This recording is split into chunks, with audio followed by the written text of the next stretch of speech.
You're listening to the Southampton Delivery Podcast, a podcast dedicated to the Southampton Football Club and all of the SFC fans. If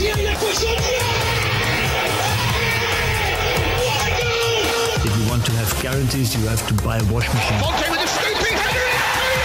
We don't lose a match, either we win or we learn. And today we learned.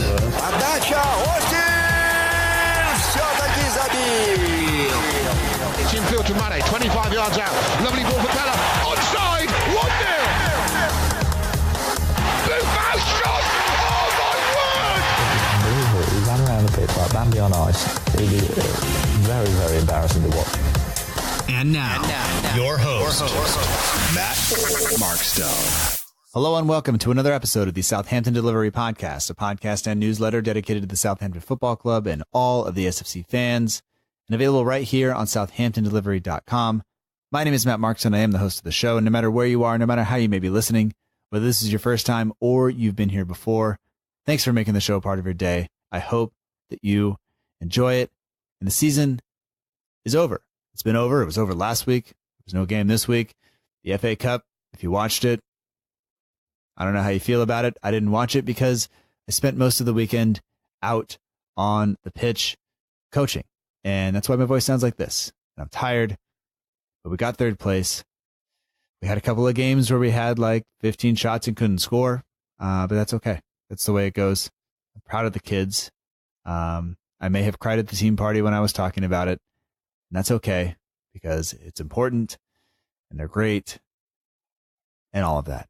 But this week, we have a good show. We have the opportunity to speak with several of the patrons of the show to talk about the season. And I asked some questions. I let them talk.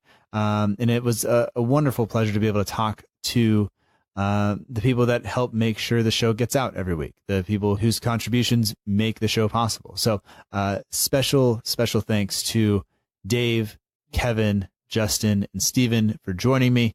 Semi-extended conversations. I mean, you're talking 15 minutes or so each. We went a little over an hour. It's probably closer to an hour and a half. So I won't talk in between them. But because of that, I just wanted to say this. There is a special listener out there right now who may be listening with her dad. And her name is Elowen. And Elowen, I just wanted to say, your dad is so happy to be able to watch Saints with you, to be able to share the time that you guys get together watching the team and listening to this show. It makes me very, very happy that I can be a part of that and that you listen to this show and get to spend time with your dad doing it. It makes me very, very happy. So, Elowen, I want to say thank you. I want to say your dad is very proud of you. He's very happy you support Saints along with him. And I want to say thank you for listening to the show.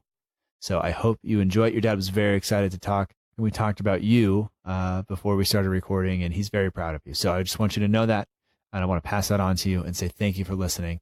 And I hope that you enjoy the show more than anybody else. Okay? So with that said, let's go ahead and get to the show. Once again, this is Dave Lee, Kevin McGee, Justin Woodward, and Stephen Brandt, who, by the way, says he runs the Yellow Card podcast, but it's the Yellow Card Podcasting Network, which is one of the places you can actually find this show if you didn't know. If you're not subscribed to this feed, that maybe you are listening on the Yellow Card Podcast feed. But the Yellow Card Podcasting Network is a podcasting network with multiple podcasts on it. The show that he runs on Wednesdays is called The Subs Bench, and that's what he hosts each and every week. Sometimes I get to go on it, and that's also fun. But we mentioned Yellow Card because that used to be what it's called. Never mind. It's fine. We're going now. Enjoy the show. Thanks for listening. And, one more thing. Sorry. If you want to have this conversation, we are doing this again next week for non-patrons. So you'll get a little bit less time, but we have one patron and one contributor to the newsletter that comes out every Friday that will be on the show next week. Those interviews are being recorded later this week, but we have spots. So if you are interested, send me an email, get in touch with me on social media, say, hey, I'd like to be on the show. I'll send you the link. You sign up for the time. We Skype or Google Hangout or Facebook call or whatever works. And then we record it. It gets on the show. It's kind of like magic. Only it's not, it requires me to work, but it's okay because I like it and I'm having a good time. All right. Talk to you soon. Thanks so much for listening. I appreciate it. Have a good day. I don't know why I said that at the beginning of the show, but enjoy it.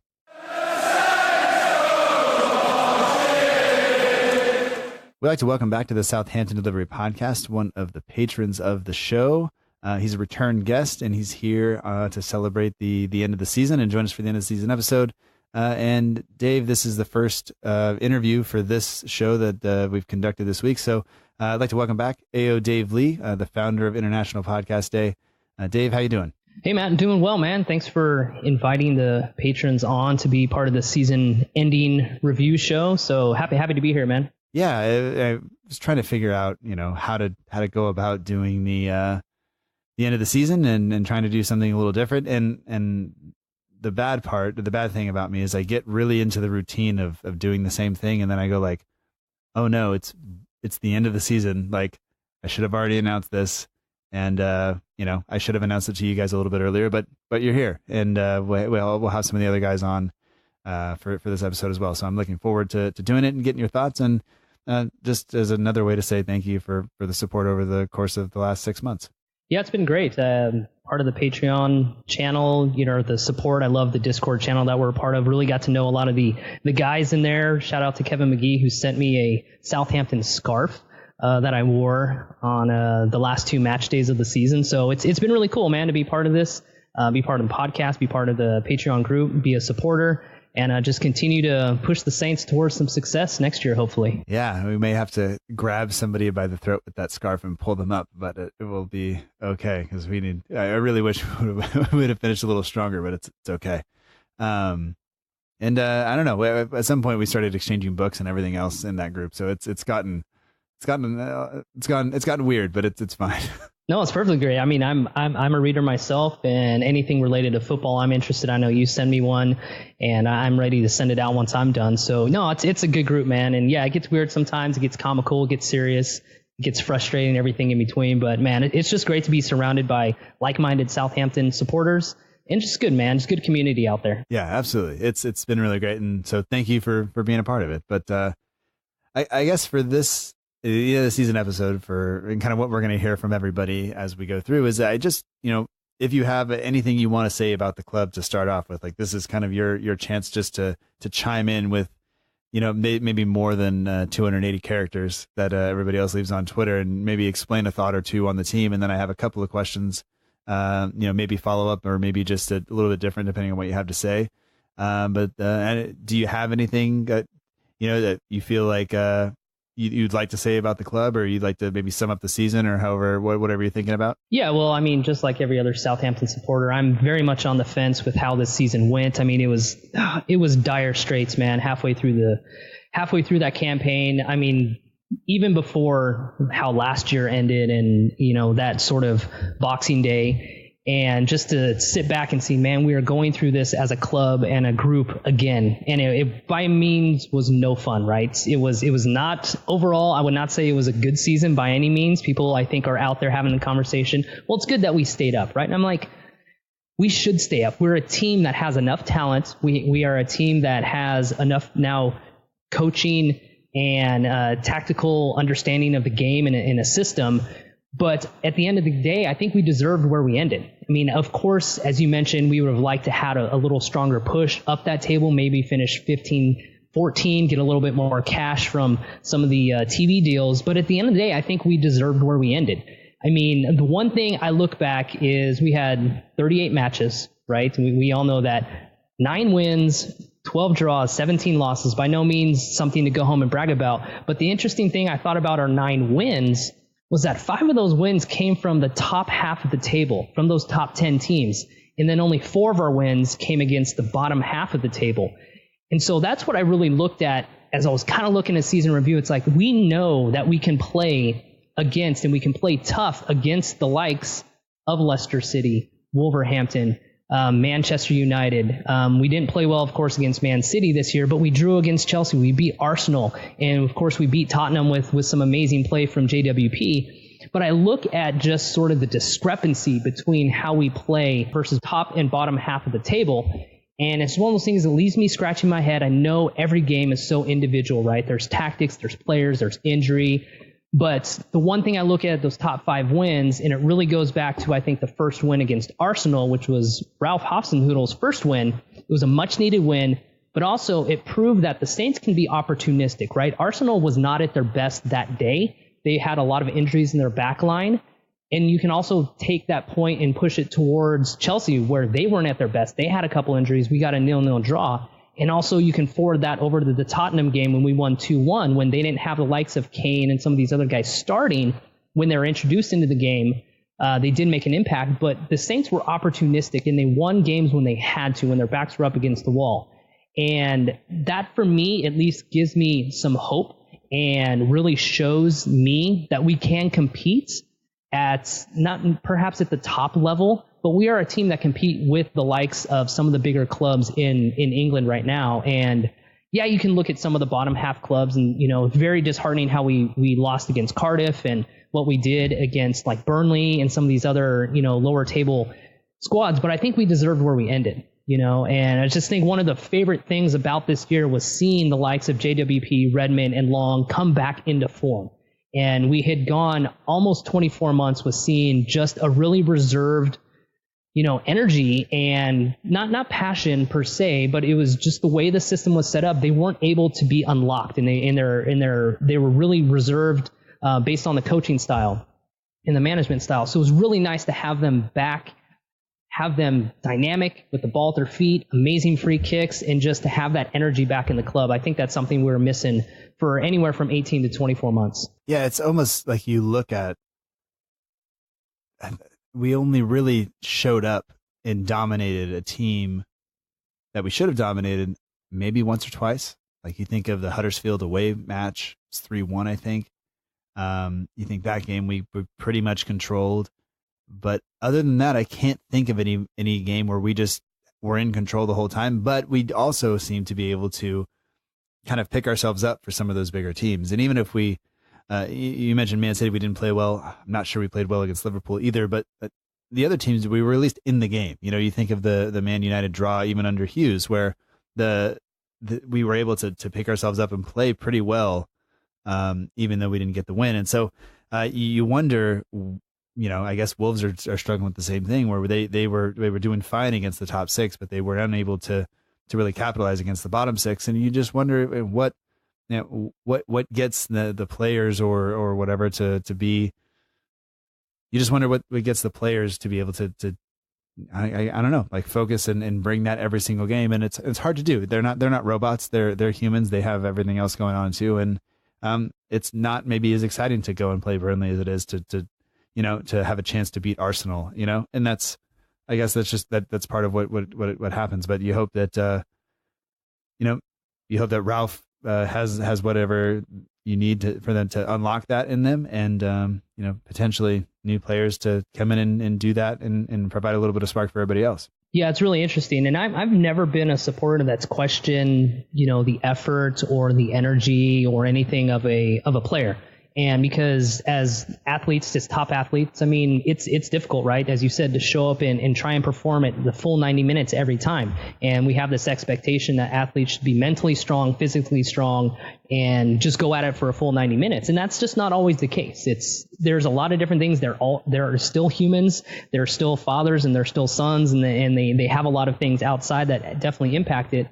But when you look at how all those things come together, as I said, I mean, every match is completely individual. There's tactics, there's injuries, there are substitutions. There's so many things that are on the fly that both players and managers have to try and figure out. And, as just a supporter who knows something about tactics and something about the club, and just my experience playing in sports, in the past, I have a lot of limitations. So I always give them a lot of benefit of the doubt. Mm-hmm. But it is interesting. Yeah, you would think the way we played against Man U, and then we come out and we do something like we did at the final match of the season, where we come out and we lose 3-2 to Fulham, of all teams. And it's such a weird dynamic, and it just goes to show that, day by day, match by match, you never quite know what team is going to show up, and you also don't know who's going to be the hero or who's going to be the villain of that match as well. So it's a very interesting season, very up and down. I think I don't know what you thought, Matt, with the goal of the season. I thought Jan Valery against Man U was, speaking of that game, was a delight to see. I've always been a fan of when new young talent that's been introduced in the team can make an impact. And I really think his spark and his goal against Man U really kicked that match off.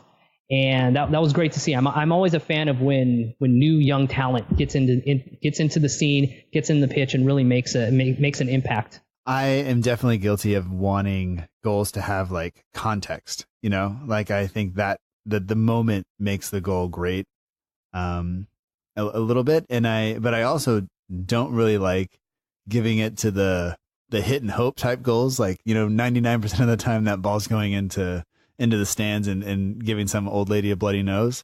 And so I always am hesitant to give it to things like that, even though I love to see them. I just don't like to give them goals of the season. But I think, like you said, it in the course of the game that did provide a spark for the entire team. And it was really good to see him get that goal, because you could see, as well as he had played and as much, he had a really kind of up and down season. He was very, very impressive when he was impressive. Even defensively, you think back to that Chelsea game when Hazard just didn't do anything. He was basically quiet, and that's a feat that you wouldn't expect. But then he had games where the first game in a row at Cardiff, where he got booked early and had to be hooked off at halftime, and just things like that. So for him to do that against Man United, I thought was great. I don't know. I was struggling to pick a goal of the season, and I probably would have gone with something from open play, but that's okay. And so that one was from open play, but it was one of those ones where it was just basically a pile driver. And we had him. I think Bertrand hit one that was pretty similar, although he was much closer in. I don't know. I'm happy with him getting it. I should just shut up and let him have it. Maybe I've had too much to drink already. And I should say we were recording at evening time, our time, because we're both on the West Coast. So I'm not drinking before 6 a.m. again. That's been a usual occurrence for the Saints supporters this year and the podcast, Yeah. But I totally get where you're going with the context of Jan Valery. It's that thing could have easily went off the outside of his foot and went to the outside netting. It could have, as you said, broken a grandma's nose, whatever. For me, context is okay. That is a pivotal moment in his career. And I know we have the likes of Shane Long, who made that amazing 7.69 seconds, and you can look at some of the strikes from Højbjerg and some of these other guys. But, for me, I think that in the context of what was going on in the season, that for me was okay, maybe we are on the right track. And that, of course, was before Hassan Hüttel, but at the same time, it was, all right, maybe this team does have a lot more life. And that really just sparked a little bit more vibe and more passion within myself. So that really helped me. So maybe it's just a selfish pick over anything. No, I'm just looking at the table, and we scored 45 goals, and I can't remember that many of them. It's hard. Yeah. Oh well. That's I mentioned the Arsenal game. I mean, I'm a fan of a game that has just nothing but a bunch of headers for goals, and that had 3. Yeah. From our guys, 2 from Ings and 1 from Austin for that winner. Uh-huh. And, I'm kind of lean towards some of those. I'm like, cool, score with your head, keep on going. Just get in the back of the net, And yeah, but you're right. We don't really have that many memorable goals from this season. You can think back to the last couple of years and you can pinpoint some, but yeah, it's just been one of those frustrating years. And I think part of it is, for me, is that we gave up so many late goals in the season, and we also gave up so many goals within the 5 or 10 minutes after we scored, either to get into a lead or to equalize. And so I think a lot of the celebration and a lot of the excitement of the goals was suppressed, because it's okay, we're on a roll, and we're back to 1-1 or we're back to 2-2. And I think that's a reason so many of the goals for me got pushed to the back of the mind, because it is hard to remember all 45 goals, and there weren't that many memorable ones. Sure. All right. Well, I think I have a couple of questions that we kind of got your thoughts on the season. And I have to say, I agree with a lot of what you said. But heading into the summer, obviously, Ralph at the end of the season didn't look particularly thrilled with the performance and how things went. And I think I like to see that in the manager. A lot of people have said, well, it's the last game of the season. It's not what we wanted, but we move on. And he was like, "No, like this is not okay." And I'm like, I agree with you, because we've put up with not okay for long enough, I guess. And for you, looking into the summer, like what is something you were looking forward to from the club during the summer? Is there anything that you are hoping happens, or there's anything that you're really I guess you're just looking forward to?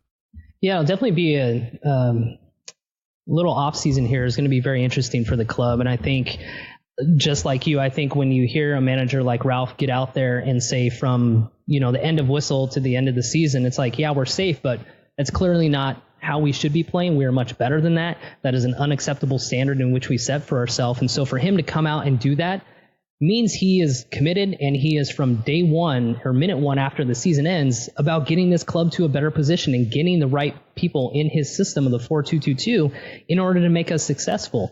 And that's what I want to see. Now, I know transfer windows and a lot of things can be very complicated. There's so much that goes into it, from players to travel to physicals to so many things. And I think supporters forget how dynamic and how difficult it is to get players from one club to the other. And so even though I'd like to see some early movement from the club and from Ralph, I don't know if that's going to happen. I mean, obviously we need a little bit more depth at center back. We need some more striker depth and a little bit more help maybe on the left and right back positions, but just because we've offloaded some people. But I think one position that hasn't been really talked about much is who's going to play backup to Romeu. And I'm a big fan of the guy. I think the team is a different team and the tempo is different. Yes, he picks up a lot of fouls. Yes, he picks up a lot of yellow cards, but every defensively minded midfielder is going to do that. And I think if we lose him to an injury, or if he just needs some rest or whatever, do we want Højbjerg caught up in that position of taking care of him? I don't think Lamine is the answer there. I think I would prefer Højbjerg to be more of that box to box kind of guy and do. He's really good at spraying the ball around and getting the offense going. But are we going to address that concern after the season here and before the start of next year? So that's one thing I hope the team, and it doesn't have to happen perhaps this transfer window, but maybe the next transfer window. I think it's something that needs to, someone of Romeu's and style of play. I think the way he plays is a dying breed within international football right now. There's not a whole lot of dominant, physical, defensive-minded center backs or midfielders, and I hope we can keep that as something that Southampton can brag about and have. I've just always been a fan of the position. I'm a fan of how physical they play, and I think it really makes a difference. So I'm hoping that gets addressed in the near future. Yeah, that'll be really interesting, because I know he's a player of the season. Not last year, but the year before, and yet not a fan favorite. I guess he's either a fan favorite or there are people are the exact opposite on him. Like they don't like him at all.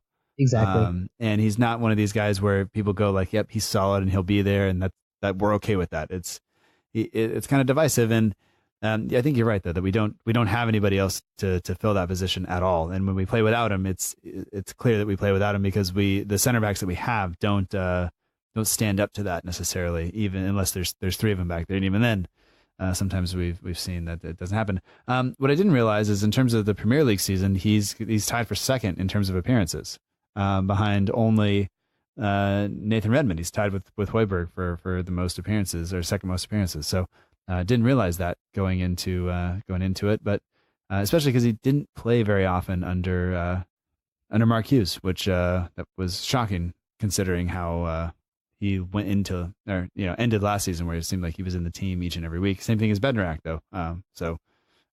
Anyway, all right. So for us, for the team, and in your opinion, who is the most important player going forward? Who's the one player we can't afford to lose this summer, and that we should be building the team around going forward? I think it's an easy answer to say we need the likes of Redmond to stay fit, stay healthy, keep him in there. I think hopefully some teams don't come with an asking price that Southampton kind of bends on. I think he has been so dynamic. He leads the team not only in minutes played. I think he's over 3,200 minutes or something, but he's right up there as a scoring threat with 6 goals on the season. I think he's somebody that isn't irreplaceable, because I think so many players, so you can always bring someone in with like talent and like skills. But I think he's someone that we really can't afford to lose. I think he's been so dynamic. He's been a guy who can go from box to box. He's a guy that can play up front. He can play on the left.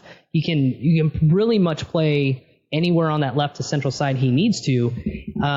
So he's one guy. I would also say I don't know what James Ward-Prowse's contract is like, but from a set piece perspective and a corner, I think if we need to keep him, we are automatically a more decisive team. He's someone who's going to always be a threat when it comes to those set pieces. And when you have the likes of a Redmond who's up around that front of the 18 and he's getting fouled, you can use those in tandem to make sure those two players are being an impact. So for me, I think it's those two. All right. Yeah. And he's under contract until June 30th of 2022. So that's when his contract is up. So he's ours definitely for a couple more years. And I have to agree with you that I think Redmond is definitely that player. He's going to be the focal point of our offense, and Prowse seems to have found his spot on the pitch in this season under Ralph. So I think that's important too.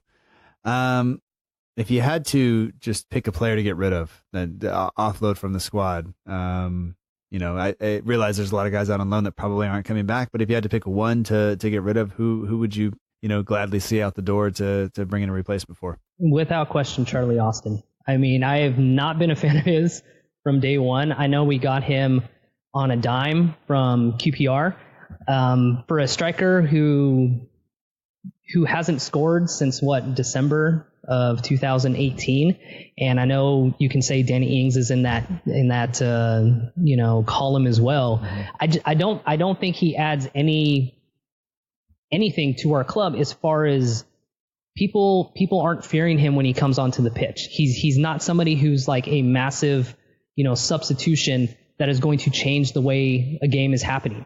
And I don't think he really adds that much to our squad, and I don't think he adds that much more depth. And so for me, the likes of Charlie Austin was, I've been frustrated with since day one. I mean, yeah, he won the game against Arsenal. He's had some great goals, but at the same time, I don't think he brings enough value to the overall scheme. Yeah, so for me, it's Charlie Austin. That's an easy answer for me. All right.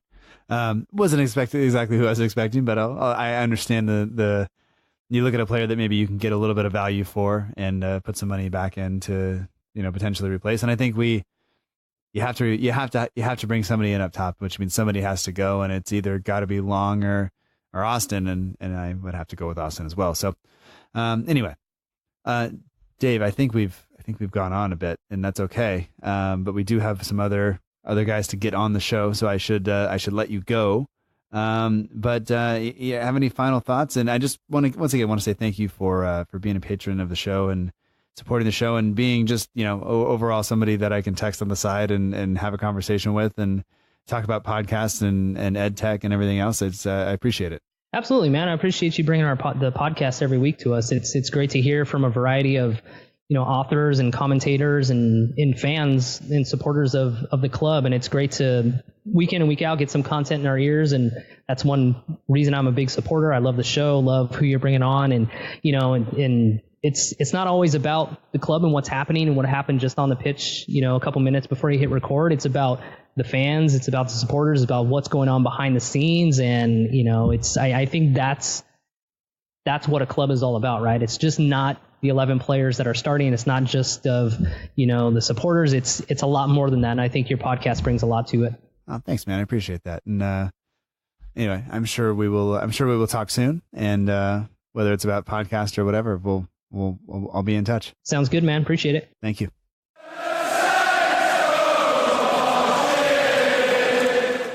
We'd like to welcome back to the Southampton Delivery Podcast for this end of season show. Another patron, Kevin McGee. Welcome back to the show, and thanks for joining me. Hi, thanks for having me. And I said welcome back because you've been on the show as the patron only show, but you are one of the patrons. And for the general public who maybe hasn't heard you before, I just want to say thank you for that. And you're from Scotland, but now you live in Southampton, and you've been a fan of the team for some time. But I guess looking back at the season, if you just if I gave you just a kind of an open floor, a blank slate to say anything you wanted about the season, maybe something that stood out, what would you say? Oh, I don't know. It's been a mixed season for sure. There's sort of a season of two halves. Before Hasenhüttl and now with him. There seems to be nothing but promise now and excitement and what can happen. And I've looked at it a couple times and I've said, we've never been above 15th with him in charge, but it doesn't feel that way. It always, it feels like you said, like promising, like there's definitely something happening. It's moving in the right direction, even if, the table kind of held us down. And I think I would look at that and say it's probably due to the position Hughes left us in with only, I think 9 points from 14 games. Yeah, I would say that's probably right. I guess like with the season over, I generally don't like the transfer window, and it opens. We're talking Thursday morning my time, so I think it's officially open now. But is there something that you were looking forward to this summer in terms of the team? I think a couple of players to get excited by. You just want to feel like the whole club is going to be improving, and that the club is backing the manager, and there's various positions that you feel like you want to see better players, and so something that gets me excited would be good. If you had to pick a position to strengthen, if you can only pick one, where would you make a signing? Oh, I think our midfield is good, so I think it's either a good defender or a good striker.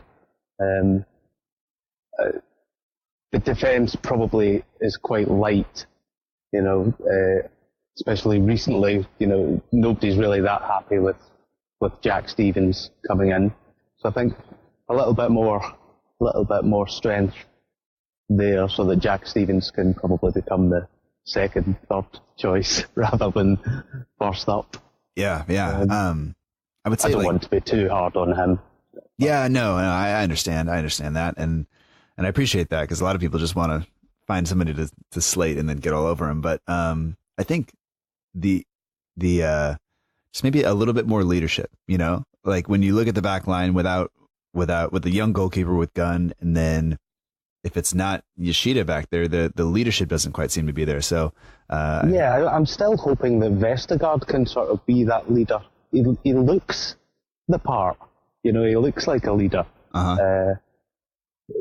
But yeah, somebody, it's too obvious to say another Van Dijk, please. But, just magic up another best defender in the world. Yeah. Although if we could do that, that'd be great. So, yeah. We could keep checking, various leagues around the world. Maybe we have to go Eastern Europe now because, I'd also like to see what more youth can come through, because when Ralph first came in, he brought in 3 or 4 youngsters and gave them a chance, and I'd like to see a bit more of that as well. Yeah, and I guess with the youth team being promoted, the under 23s being promoted back to the top division, maybe some of those guys. I don't know if that means maybe some of those guys now have to play there because they want to stay in that division, or if that means they'll get a chance because they've shown they can do it. So that'll be interesting. Maybe, but you want them to feel like if they are excelling, then there is a chance for them to get through. Whereas in previous managers, there might not have been any chance for them to get into the first team. Absolutely. If you had to, I'm going to put you on the spot again. If you had to pick a player that you would say is the most important for us going forward from here, maybe the one player that we, if you could just kind of hold one player back and say you don't get to go anywhere, kind of protect them and make it so other teams couldn't even approach them, who would that player be? I think I would probably Højbjerg. I think he's still young enough, and maybe also Redmond as well. Redmond's the kind of player you can see going somewhere and being brilliant, you know, and we've just not quite seen that yet. But he's working really hard, and you know, but yeah, probably Højbjerg for me. I'd like to see him become a real Southampton great. Yeah, and I think he's. We were just kind of talking about leadership. I think he has that. Thinking back to, you guys just think about all those games where we weren't playing well, and he was the guy that was put, and either he was put in front of the microphone or he said, "I will do that," you know. And he wasn't even captain at the time, and for some of those, and I think that's part of that leadership that we do have is him, and he loses his temper sometimes, but that's just passion, and I'll back him up, you know, as much as I can. Yeah, I want to see that passion and that fight, and yeah, I mean he'll do the occasional stupid thing, but he knows if he's done wrong, and he knows if the club isn't doing well, and he'll be the first to come out and bring it up and address it. Yeah. If you had to pick one player to get rid of this window, and it could be any of the guys on loan, it can be any of the guys that maybe just haven't made very many appearances or haven't done well, but one guy just to sell, and you think that has to go in this window, who is that for you? I can't look beyond sort of Fraser Forster, just because the whole wage bill thing, and you could maybe get in another 2 players that would be involved in the team. Someone like that, or if you were, someone maybe even a Jack Stevens, who I don't think is quite good enough. Yeah. All right. Well, so it's just got very noisy around here. It's all good. All of a sudden, we have some. I'm looking forward to the answers to some of those questions. You're only the second person I've talked to, but so far the answers are quite varied, and I'm looking forward to seeing how this, if a pattern develops, and we'll see how it goes. But I guess just you know, looking back at the season as a whole, like you mentioned, it's definitely the season had some different parts. When we played poorly under Hughes, Ralph came in.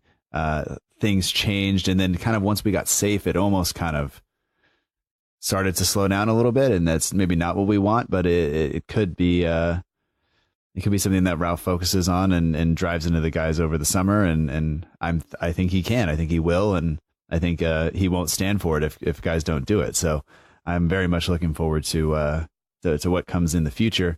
I think the style that he plays, fitness is always going to be an issue. So I think he's got to have his team all ready and straight into the sort of pre-season stuff, and you know, if there's any similarities between the way Ralph plays and the way Klopp plays, it took Liverpool quite a long time under Klopp to get going. Mm-hmm. And the fitness levels have to be, I think, really, really spot on. Yeah. And I think he's even altered the way he's played a little bit this season. You know, it's not just chaos all the time. It's chaos 90% of the time. And then you have to take that 10% and kind of, you know, just keep the ball or do whatever it is. And I think he's learned, and I think Hasenhüttl will pick up on that. And I think we'll be good, because I don't know. The football has been much more enjoyable since Ralph took over. And I don't think anybody's going to argue with that. Yeah, absolutely. Well, Kevin, I wanted to say, because you are a patron, I want to say thank you for that, and I hope you've enjoyed the season as a patron. And I was talking to Dave about it, and we were talking a little bit before, before we started recording. Just the Discord itself, the chat that we have is taken on a life of its own. You mentioned you met another one of the patrons, and that's something that I didn't anticipate happening. I thought it would just be kind of a nice place to chat a little bit, but it's turned into a really fun thing to do and fun thing to check on. Something I look forward to check in on. Usually when I wake up in the morning, there's already been some activity. So it's I just want to say thank you for that. No, you're welcome, and I'll thank you as well for everything that you do. It's really, you get a real sense of community within the whole thing, and it makes me feel part of the podcast. which is great. Yeah, well, that makes me feel good, and I'm glad you feel that way, because I guess that's what we were kind of trying to do, and so that makes me happy that you guys are enjoying it. So thank you for that. And I don't know, do you have any final thoughts on the season, or anything you want to say, or anything else about the team that's kind of whatever you want? No, I'm just excited that we're unlike this time last year. I think we've got a good manager. Everybody's happy with the manager. Uh-huh. I think we're all quite excited to see how far they can take us. Yeah, it's. I was going to ask you. That was going to be my follow up. Is how did you feel this time last year? And I think I always try to be optimistic, but I know last year I was kind of faking it a little bit.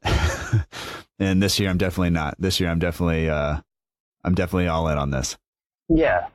Well, last year it just felt a little bit, well, okay, they've given Hughes a contract. They probably had to do that. Uh-huh. But there was nothing exciting about it. Yeah. Nothing. Not really.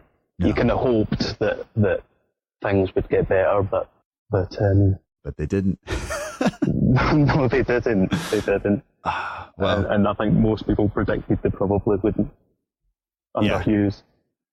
Yeah, it's definitely difficult to be the person that sees that and goes like, well, maybe we're not going to be that good, because I'm definitely guilty of trying to be optimistic, and even when I probably shouldn't be. And the people that said, I don't know if this is gonna be great, you just get labeled as like a negative person, and that's not fair either. Yeah, but Hasenhüttl looks like he is all in with this club. He looks like he's giving it everything. Yeah. He's getting involved personally with the fans. He looks like he really cares about what he's doing. So it's all good. It's all good. Yeah, absolutely. All right. Well, thank you so much for taking the time to call in, and I appreciate you. Thank you. Taking a couple minutes out of your afternoon. And it sounds, we were just talking, it's raining here, it's sunny there. So congratulations. Enjoy that while you got it. Long may it continue. All right, man. Well, thank you so much. Thank you. I'll speak to you later.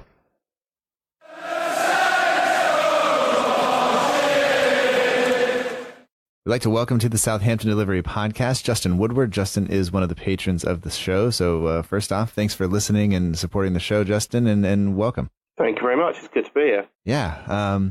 This is, I think, the first Saturday in a while where we don't have any Premier League football to look forward to, or an international break even to kind of hold us over. We have the FA Cup later today.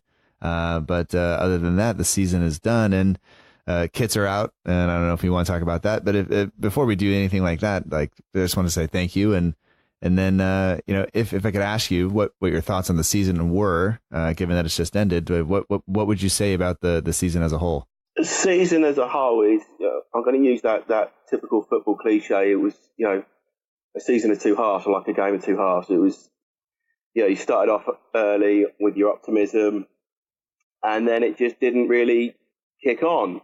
The Burnley game 0-0 kind of summed up the first part of our season. It was drab, it was slow, not really a lot going forward. Even after the Crystal Palace win, it was still a little bit, you know what, we're not clicking here. And I given Hughes a chance. I didn't think he was the right person, but I didn't think he would do a bad job. I thought we'd, mid-table sort of thing. And I understand in the beginning, luck didn't go for us on a couple of things. But it just, after that, I think, the Fulham away game, you're starting to think, now we're in trouble. And then obviously, Ralph came in. It was a name I had heard about in Germany. So I follow German football a little bit, but didn't really think much of it. And I was at the Cardiff game, his first game in charge, when we lost 1-0. And to be honest, that's probably the lowest point of the season. I thought, nobody's going to get us out of this. Pep Guardiola can come in. I don't think he's going to get us out of this. But slowly, unfortunately, I missed the Arsenal game. which was a real shame. But slowly you started to see that even the defeats against West Ham and, Manchester City, you start to thought, actually, he's got a plan here. The players are trying. Sometimes that's, all you require, what you want from your players is to try their best. They're not always going to win. But, the second half of the season that's why I go to football. That's what I want. I want the games where you turn it around. I want the 3-3s against Bournemouth, the occasional away win, the result against Wolves to, virtually guarantee Premier League safety. So, okay, the last few games have been a bit of a damp squid, really, towards the end. But, that second half of the season that's why I go to football. Yeah. If you picked like a match, was there a turning point for you? Was it over the Christmas period where even though maybe we didn't get the wins that we would have hoped for, that the team just showed something else, or was there a win in there that you think turned it around? For me, the one I really got my optimism back for was Everton at home, which we nearly threw away as well. But that was not only was that beating a team that were in the top half of the table, backing up the Leicester result. That was the first home win I'd seen since the last Everton win back in 2017. So like 14 months without a home win. And it's just like, you know what, this guy's got these players playing. We can do this. And I think it was the Everton game for me that thought, you know what, we've got a chance here. Yeah, like you said, you have the Hughes thing where you're hoping for the best, even if you don't necessarily believe it. You're trying to convince yourself, and then it kind of, we were in a pretty dark place going into December, and I think football fans and fans of any team tend to overreact when things are going well or badly. But I think we were all feeling it a little bit, and then like I said, the Cardiff result wasn't great, and you kind of look at the performance against Tottenham. You look at the Cardiff match, and then, like you said, it slowly starts to, you saw sparks here and there of what Hasenhüttl was trying to do. And, I watched the highlights of the win over Tottenham, last night. There were times in that game where we looked atrocious, defensively. And, Yoshida putting the ball onto the post and nearly putting it into for an own goal, and just Kane running through us, and it looked bad. And then, there was something else there that the team managed to turn around, and that wasn't always the case with under previous management. So I definitely think that there's something that Ralph's got that maybe we didn't have before. But I mean, if we were going to look forward a little bit, because I mean, I wouldn't necessarily say the season was successful, given what we would have hoped for at the beginning. But once Ralph came in and where we were sitting, and kind of the fact that we never got above 15th, the fact that even though we won all those matches and picked up all those points, we were in a relegation battle, but if we were going to look forward, what are you looking forward to the team doing over the summer? I think, the team need to, as has been stated, they just need to almost reinvent themselves.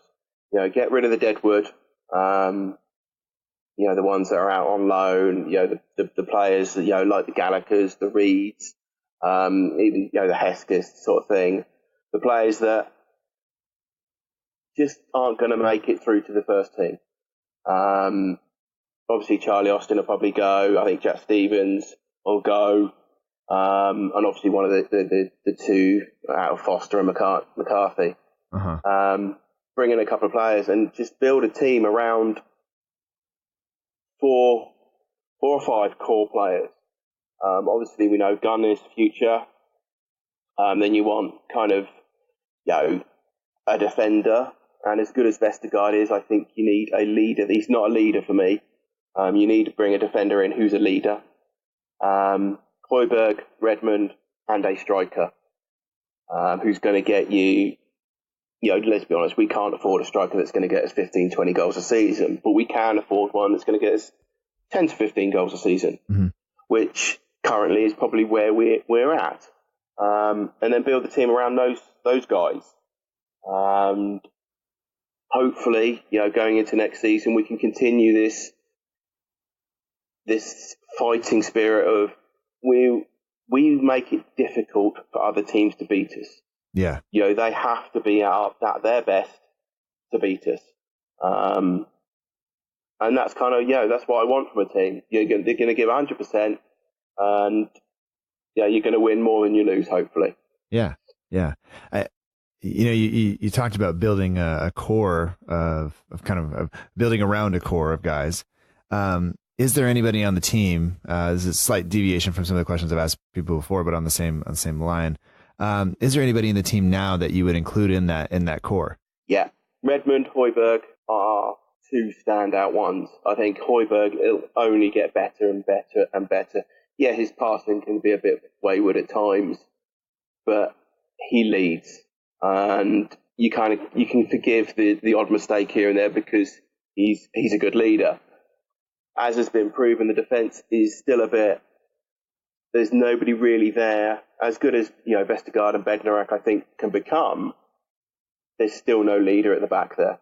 And again, I'm not sure Gunn is necessarily. Yeah, he commands his box and stuff like that, but I still think you need the Van Dijk or the Fonte sort of type of player in there to organise everybody. Yeah, it's Vestergaard and Bednarak. I like them, but I think they make the great parts of a back three. I'm not sure they make up, that's the ideal center back partnership simply because of the pace element that's just not there. So yeah. And I think, if you get a decent centre back, Vestergaard and Bednarak could look even better than they were. Yeah. In the same way that Van Dijk made Yoshida look better, Fonte made Lovren look better than he was. And I think that's our main weakness at the moment is defence, in my opinion. Yeah, definitely. And I think it is the lack of leadership there. And I was going to say, for a while, I used to think that it was whoever was playing next to Font made him look good. And the more I look back on it, the more I think maybe he was the one that was good and just got overlooked. But by people on the outside. And then once he won the Euros, I don't know what happened. We'll just end his career before that. Yeah. If you had to get rid of one player, if you got to choose one player that absolutely had to go, and you could just make it happen, and no trouble from anybody, who would that be? I'm going to go for the obvious one here, and it'll be Stevens. Okay. I think there's a player in there. I just don't think he's at the right level for the Premier League yet. And I'm not entirely 100% sure he's a centre-back either. But yeah, it would be Stevens for me. There's too many mistakes in him. Yeah. Obviously, I'm not including the people that are on loan, really, because they're already gone. Right. In a way. Yeah, and like you said, one of the things the team has to do this summer is get rid of some of those players who are there. Otherwise, I think the squad gets close to about 40 people, and that is just not a sustainable.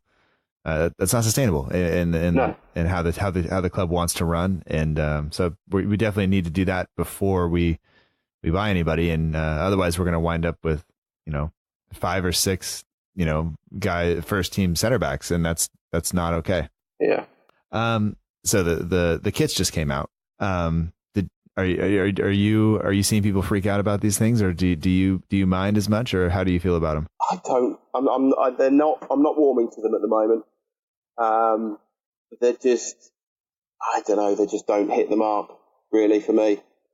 But in the reality, I don't actually care that great a deal. As long as we're winning games, you can play in pink or cerise blue, whatever. I really don't mind as long as you're winning games. Yeah. I think at the end of the day, if everything's going well on the pitch, people will care less and less about that stuff. If things are going poorly, then we will continue to complain about whatever because we want change. But I get it. Well, Justin, I mean, do you have? I didn't really ask you about how you became a fan or anything like that, but I mean, do you have anything else you'd like to say before we close this out? No, not at the moment. I think Ralph is probably the best thing that could have happened to us. The timing was all right. We've got a manager who is probably better than we deserve, let's be honest. He is a very, very confident, proactive guy that has got players playing again. And he's put a lot of confidence in the players he's got there. He's not afraid to upset people. He's not afraid to get rid of people. And I kind of feel that he's here for, maybe not the long term, but I think he's going to give it a good couple of years and see where it goes. I think he likes the idea of a project like he had at Leipzig. I kind of get the impression with him he doesn't want a team that's already pre-made as such, which arguably, say, the top six or, some of the big European clubs, you've always got a team there already that are performing. You just have to tweak it a little bit. I think he likes this hands-on experience that he's got at Saints. He can get involved in the day-to-day running. He can get involved in the marketing. He can get involved in everything. And I think he likes that. And I think we're extremely lucky to have him as a manager. Yeah, I agree with you 100%. This will come out after the Ugly Insides thing, hopefully. But I said one of my biggest surprises is just Ralph signing for us. I don't think any of us would have imagined we were going to get that and a manager as good as we got when he came over. So pretty happy with that. But if this comes out before their video, Freddie, I apologize, but hopefully not.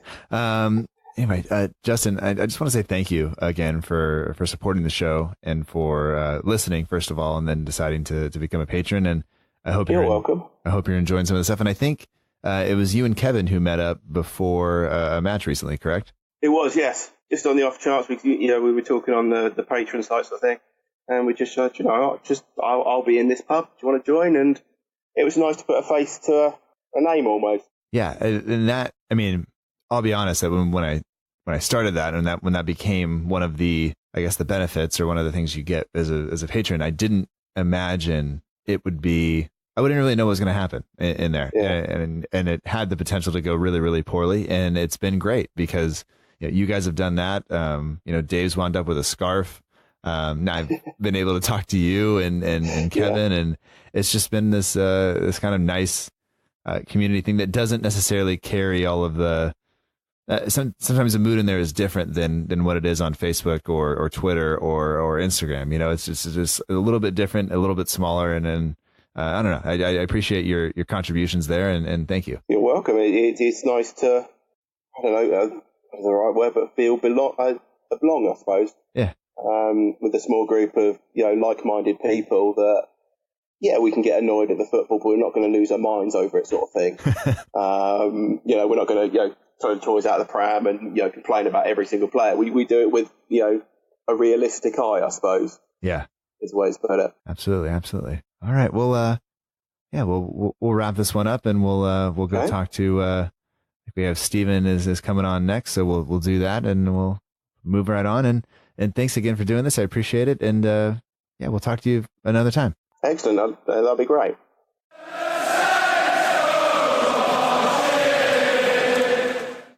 We'd like to welcome back to the Southampton Delivery Podcast, Stephen Brandt. He is one of the patrons of the show.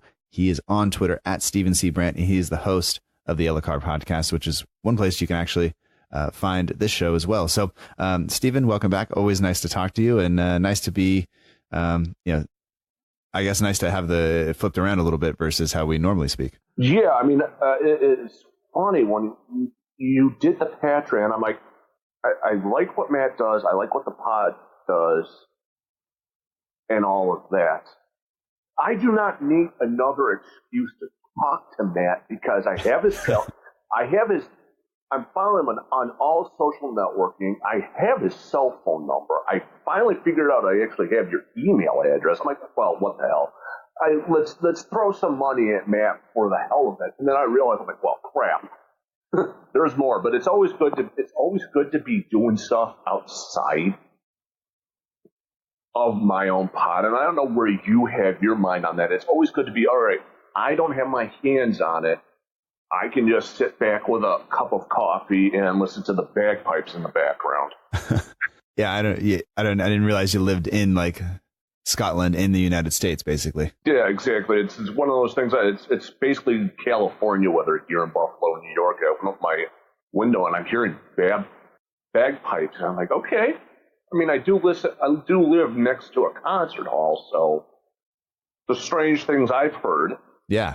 Strange. I mean, Three Dog Night practicing in my backyard, basically the other one of the last couple years was odd, but we'll go with that. Yeah, well, it'll make Kevin feel at home, and he was on the show a little bit earlier, so it's always good. But first off, I'd just like to thank you because, I mean, for anybody that doesn't know, you have been following the podcast since pretty early on and have been super helpful to me and one, allowing me to come on your show and plug my show, and then putting the show on your podcast feed and network. And so that's, it's been truly helpful for me. So thank you for that. And just overall being super supportive and also pushing me to do some other things. I think the entire reason that I say yes to people when they ask about writing is talking about doing things outside the show is because you've kind of told me, like, you should do it. Go push yourself. And so thank you. I appreciate that. Yeah, no problem. Because part of it is when I listen to your stuff and see the overall, let's say, Matt media, is that I see a lot of similarities to me in how you approach it. Now, you're a lot more relaxed and directed. You're just not all over the damn place like I was at 33 when I started this. God, I've been doing this a while. I'm 40 now. But I see a lot of similarities in that I really didn't have that person pushing behind me, because what you stepped into and what I stepped into are totally different things. And I had to kind of do this by myself. So I've always thought, if I see someone out there that can do it, I'm going to be that one to help them. And to be honest, most of the last 2 years was, all right, I don't want to do this anymore. I got to find someone that can do it. Yeah. And I was you know this, I've told you this many times, and I've done this on air. My full intention was mid-July this year is just to hand the keys to Yellow Card and walk away, and just so I hand them to you and walk away. And I realized after taking 1 week off that I can't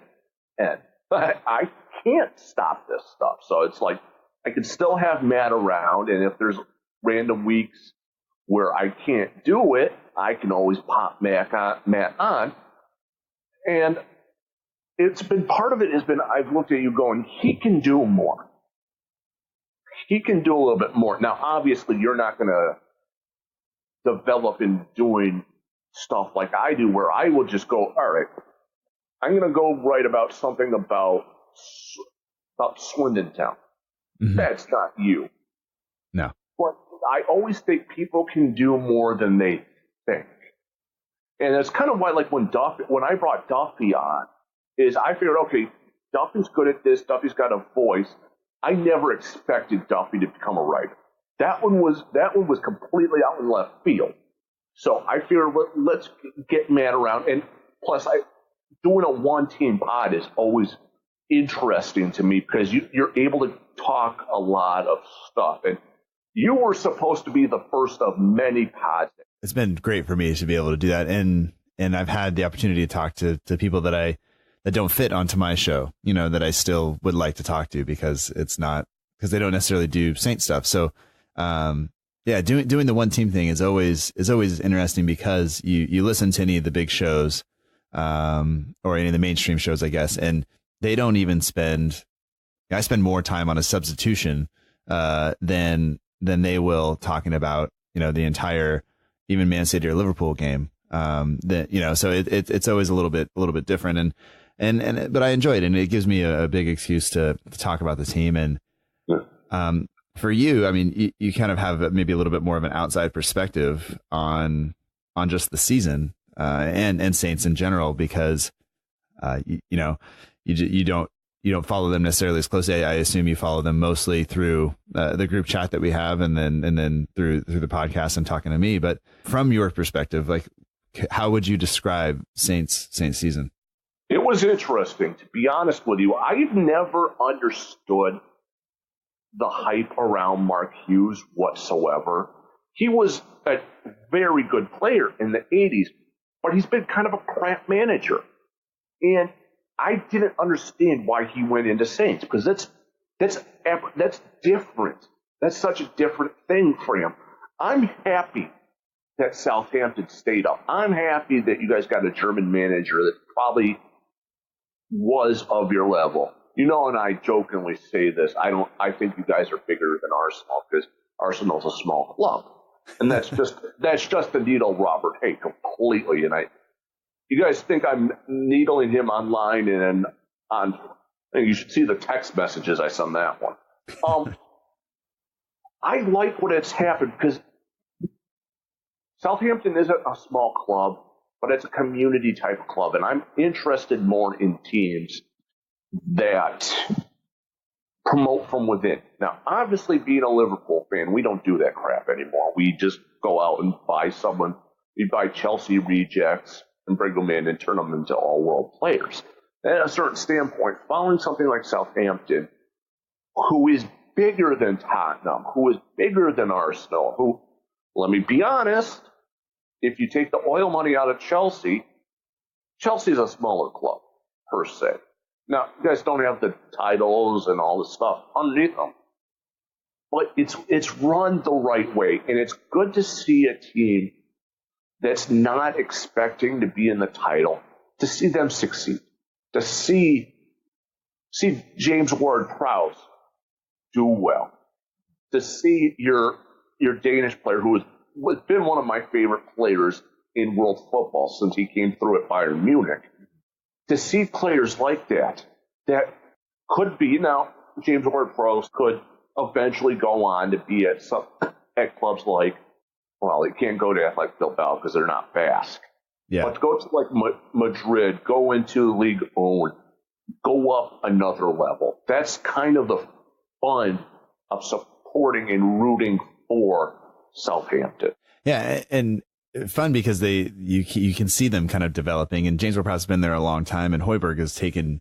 We knew we had somebody who was of good quality when he came in, based on where he had been and who he had played under, and he's shown some real leadership characteristics that I think we need. But Saints fans also get really frustrated with players moving on. But I think there's a part of the fan base that realizes that developing players and selling them on, like that's part of how it goes. And if you just take it and sit back and enjoy it and enjoy the time we have with the players, then it makes it a little easier to swallow. But sometimes it is frustrating, because you think just when they get to that, they're just below the best they're ever going to be.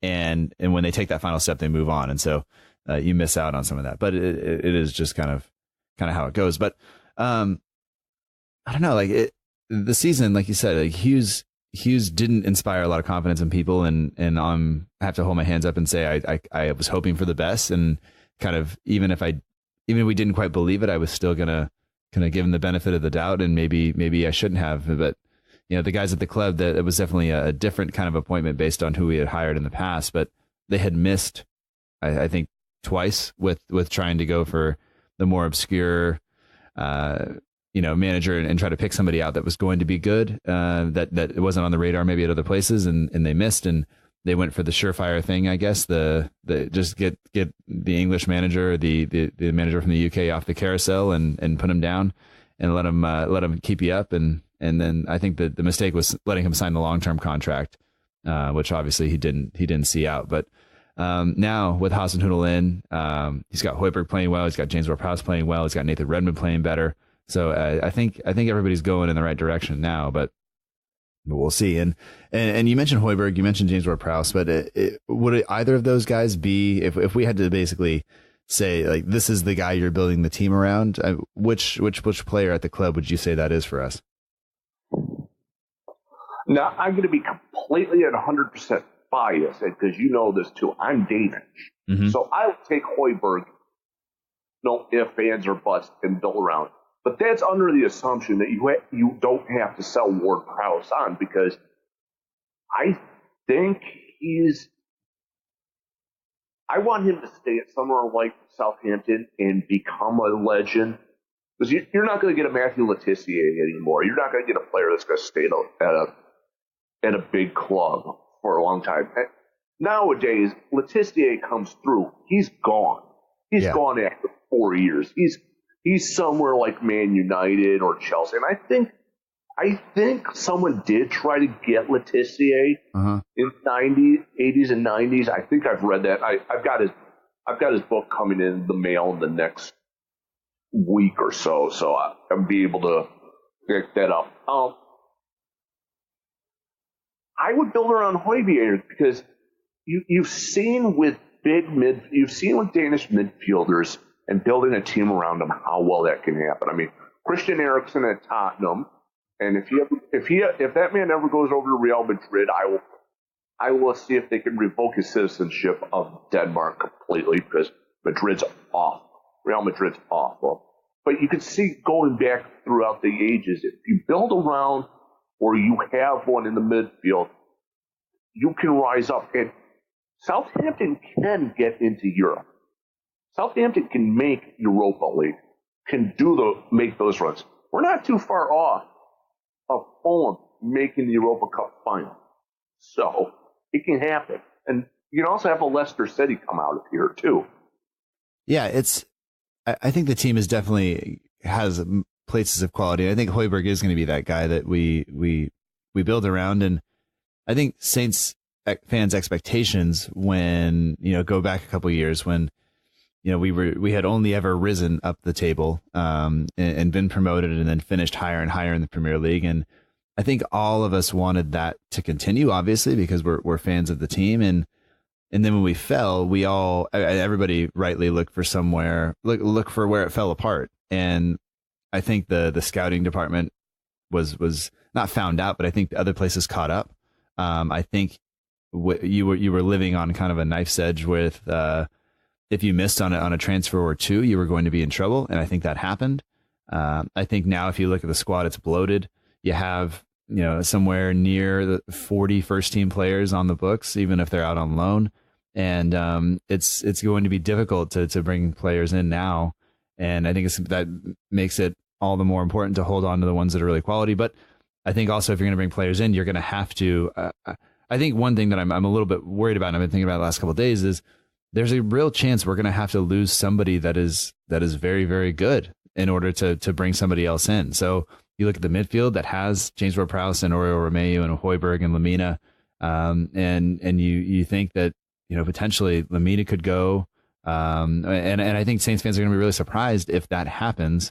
But I think if we want to add quality elsewhere, we're going to have to do it. And I'm a little bit worried because I feel like we're going to lose somebody who is really, really good. And but also maybe you get rid of 5 or 6 players in the window, and then you only bring 1 or 2 in, and that might help as well. So hopefully, I'd opt for that option if I had the choice, but I don't know. Oh, I would too. And see, you're fortunate you're at a club that actually produces players out of the academy. So yeah, you can shed players.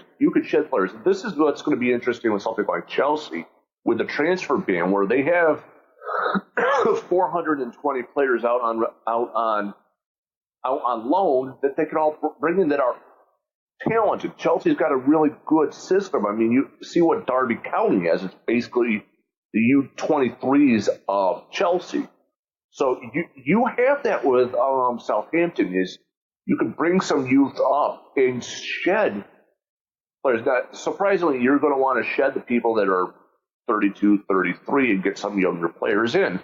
It's about probably the only time where we can say people Matt's age are too old to do anything at this point. Yeah, my knees hurt thinking about playing, and I have to play we have to play against the staff of the rival school across town on Thursday, and I did not have a good practice, did not have a good training session the other day, so we'll see if I even get the start, which would be embarrassing if I didn't, given that I put the team together. So we'll see. And my voice sounds like this because we're mid tournament for my daughter, and I get to the point when I'm coaching that I have a Fitbit, which is not something I freely admit, but it registers the entire match as I'm coaching as exercise because my heart rate is elevated and I'm walking up and down the sideline and yelling. And it's I don't know. I should probably get that fixed. And that being like me actually paying attention to how invested I become in the results. But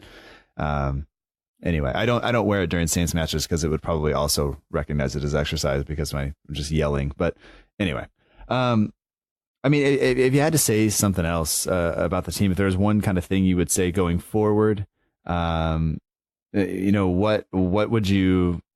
You make a prediction. You could say something about a transfer window. Like, what do you think needs to happen at the team or whatever? But like, what's your kind of final thoughts on the team?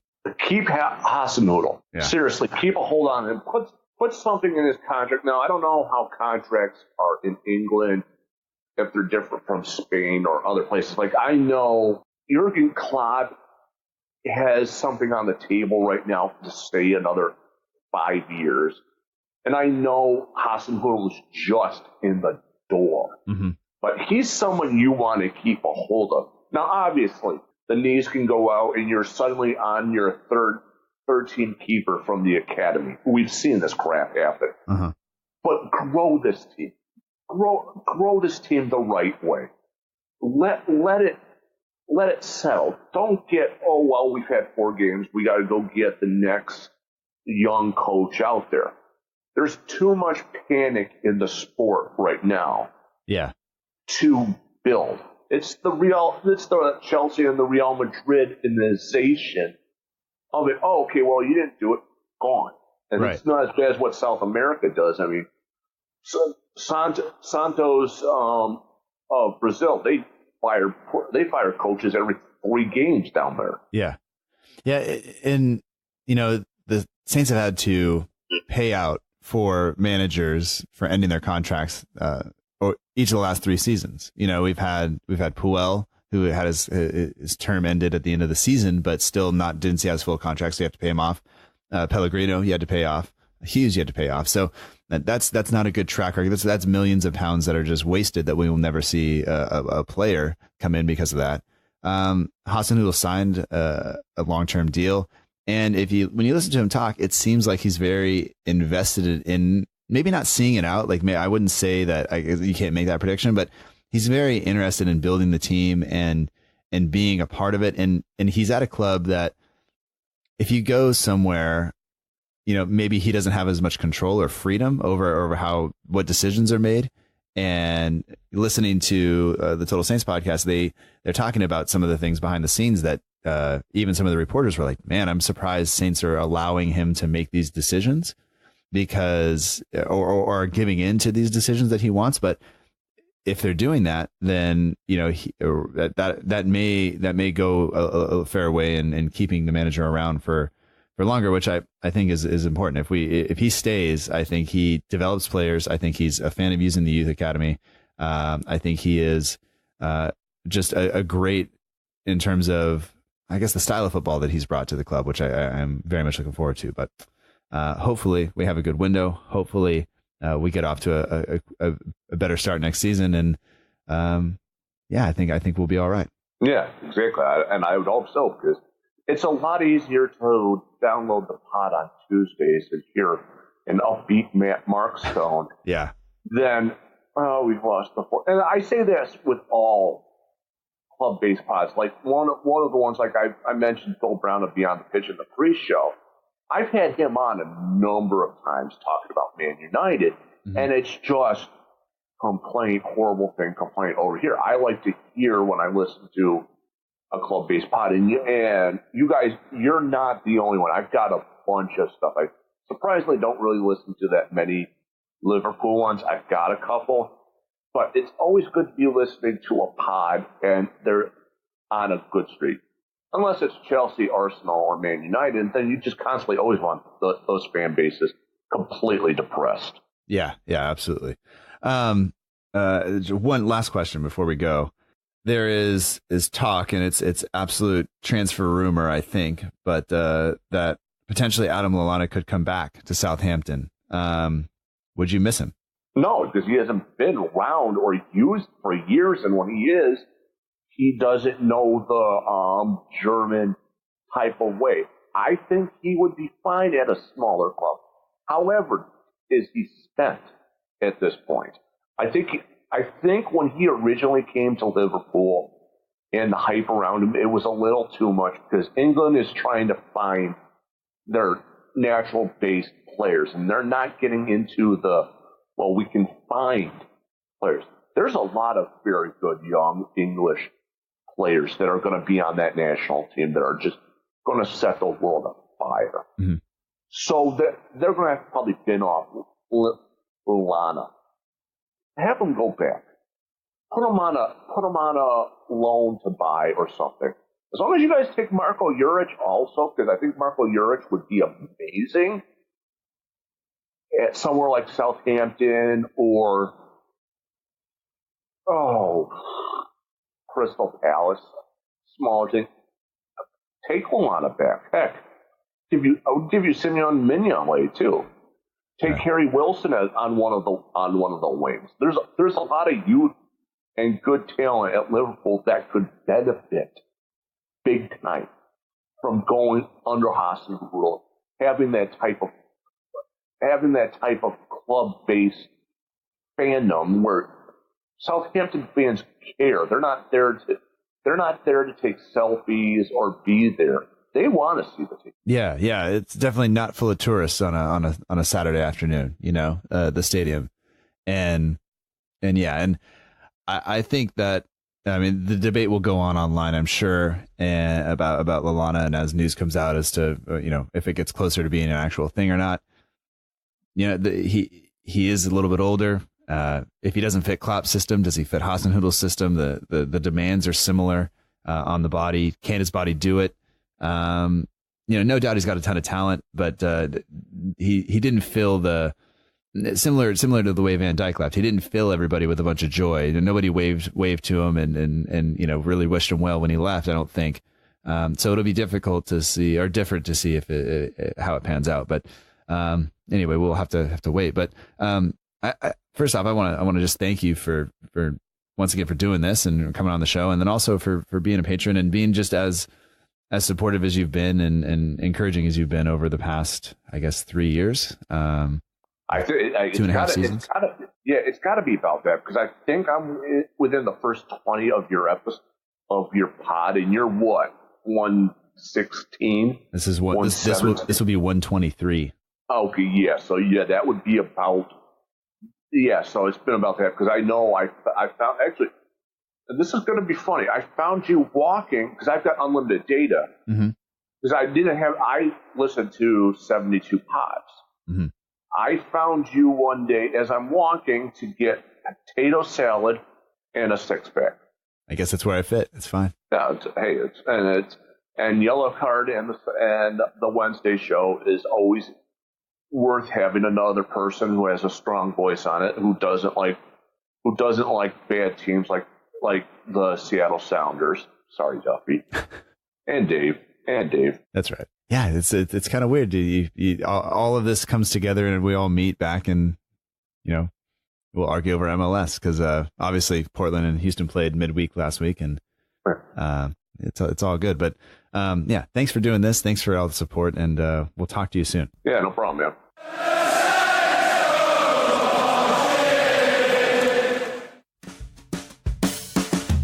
That does it for episode 123 of the Southampton Delivery Podcast. Thank you so much for joining us. I hope that you've enjoyed it. Special thanks this week goes out to all the patrons of the show, whether they were on this episode or not. The community that we have built, the interactions that we have, the support that you guys give me, not just through money, but through all of the comments and the encouragement. It means a heck of a lot to me. So thank you so much for that. And shout out to the guys who were on the show this week. That's pretty special. I'm glad we got to do that. It was fun. Also, special mention to Elowen. Thank you so much again for listening. Your dad really enjoys the time he gets to spend with you, and that means a lot to me. So I hope that you had fun listening to your dad talk. And maybe one day we'll get you both on here. I think that would be pretty cool, but only if you want to. If you want to follow some of the patrons of the show, you can do that. Not all of them are interested in being followed, but the ones that are, if you want to follow them, the links are in the show notes. And you can follow this show as well while you're there. We're at SFCDELL_IVERY on Twitter and Instagram. We're at facebook.com/SFC delivery. There is no underscore in the Facebook address. And if all of that is kind of confusing, just go over to southamptondelivery.com. And there you can get to all of the social media channels. You can also subscribe to the show if you haven't done that already. I don't really know what you're waiting for, but if you do that, then you will get another episode next week. And if you want to be a part of that episode, get in touch with me right now. You can email at southamptondelivery@gmail.com, or you can get in touch on any of the social media networks and say, hey, I want to be on the show for next week, and I'll send you a link. And you can sign up, and it'll be great. I think it'll be fantastic. I am looking forward to talking to you. If you have already subscribed and you are enjoying the show, you can leave a review and a rating on Apple or iTunes or wherever you listen. That is greatly appreciated. It helps other people find out about the show. And if you're interested in supporting the show, you can do that at patreon.com/SFC delivery.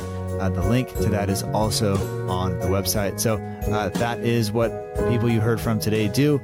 They make a small monthly donation to the show, and in return, they get a little bit of extra content, whether it's a private chat or early access to things, or a private podcast that only they get to listen to. So if you are interested in that, you can do that as well. If not, no worries. I appreciate you listening. It really does mean a lot. Big shout out to the partners of the show as always. The logo is done by Matt Beeling of the We Are Southampton page on Instagram.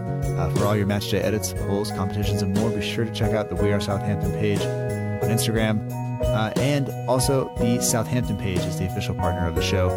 You heard from Jay last week after Huddersfield, and that was pretty much fun. We talked to Jay a lot, and I really appreciate it. He's on a break right now, hiatus from Instagram, but you can go over there and be more than one of more than 20,000 followers who rely on that account for news and updates, and Jay does a fantastic job of that. So head over there, do that, check him out on all the platforms. It's a big deal.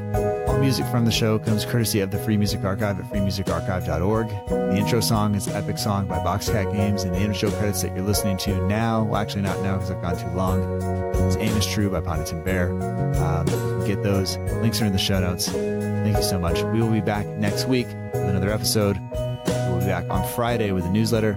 Sign up, get the newsletter in your inbox every single week. The quality of writing is great.